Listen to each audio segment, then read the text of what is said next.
আমার কাছে একজন পেশেন্ট গত সপ্তাহে এসেছিলেন। এসে উনি আমাকে বলছেন যে আমার কিছু দাঁতে খুব শিরশির করে। এটা অনেক দিন ধরে চলছে, প্রায় ৮-৯ মাস হয়ে গেল, কিছুতেই কমছে না। তো আমি দাঁতগুলো দেখলাম সত্যিই দাঁতের বেশ কিছু জায়গায় এনামেল ক্ষয়ে গেছে, অ্যাব্রেশন আছে। তখন আমি বললাম, "আপনি এর আগে ডাক্তার দেখাননি?" উনি বললেন, "না, আমি তো আসলে একটা পেস্টের নাম বললেন। এই পেস্টটা ব্যবহার করছি। ব্যবহার করে প্রথমে তো ২-৩ মাস ঠিকই ছিলাম। তারপরে অ্যা এখন অসুবিধাটা খুব চরমে গেছে। সেজন্য ডাক্তার আপনার কাছে আসতে বাধ্য হলাম।" তো ওই পেশেন্টের নামটি শুনলাম। আমি নামটা বলতে চাই না অন স্ক্রিন। কিন্তু আ উম শুনে দেখলাম যে এই পেস্টটা সত্যি অ্যান্টি সেনসিটিভ পেস্ট হিসেবে আমরা ব্যবহার করে থাকি। তো আমি জিজ্ঞেস করলাম, "এটা আপনি কতদিন ব্যবহার করছেন?" উনি বললেন, "কেন বিগত ৮ মাস ধরে ব্যবহার করছি।" আমি শুনে খুব আশ্চর্য হলাম। আমি ওনাকে বললাম, "সে কি? আপনি কাকে জিজ্ঞেস করে এটা ব্যবহার করছেন?" উনি বললেন, "না, এটা তো টিভিতে বিজ্ঞাপন দেখি, তারা বলেন যে এটা ব্যবহার করা যায়।" এই ব্যাপারটা আপনাদের কাছে আজকে বলব যে এরকমভাবে কি একটা অ্যান্টি সেনসিটিভ পেস্ট বা শিরশির কমানোর জন্য যে পেস্ট পাওয়া যায়, সেটা কি ৮ মাস, ৯ মাস, ১ বছর ধরে ব্যবহার করা যায়? উত্তরটা হলো না, একদম না।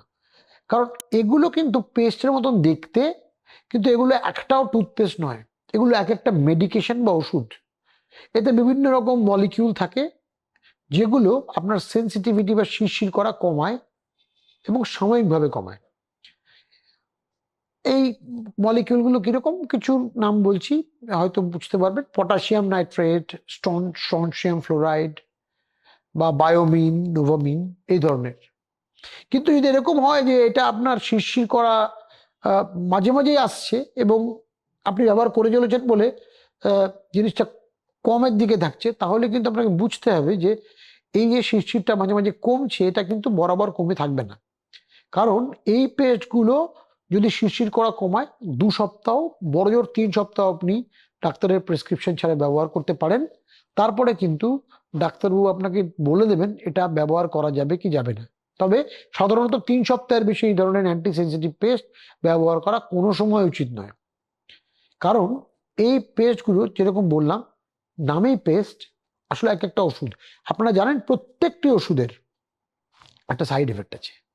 ইফেক্ট যেরকম আছে, সাইড ইফেক্টও সেরকম আছে। অতএব এই ধরনের পেস্ট আপনি ৩ সপ্তাহের বেশি আনঅ্যাডভাইসড, ডাক্তারবাবু আপনাকে বলেননি, আপনি নিজে থেকে ব্যবহার করবেন না। তাতে যদি আপনার দাঁতের শিরশিরানি না কমে, তাহলে বুঝতে হবে দাঁতে এমন কোনো অসুখ আছে যেটার জন্য আপনাকে ডাক্তারের কাছেই যেতে হবে। এটা আপনার পেস্ট দিয়ে দাঁত মেজে কমবে না।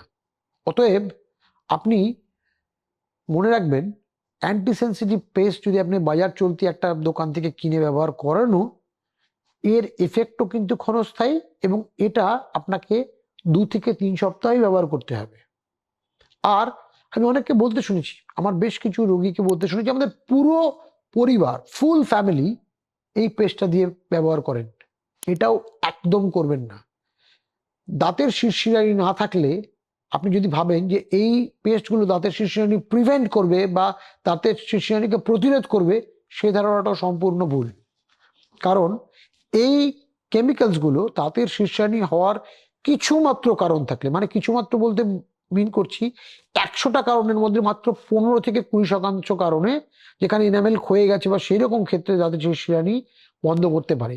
অতএব আপনাদের জন্য উপদেশ ১ নম্বর, এই ধরনের পেস্ট যদি আপনি ব্যবহার করেনও, ৩ সপ্তাহ হচ্ছে তার ব্যবহার করার সর্বোচ্চ মেয়াদ এবং বাড়িতে যার শিরশিরানি হয়েছে তিনি ছাড়া এই পেস্ট কেউ ব্যবহার করবেন না। কারণ এগুলো একটি পেস্ট নয়, এগুলো একটি ওষুধ।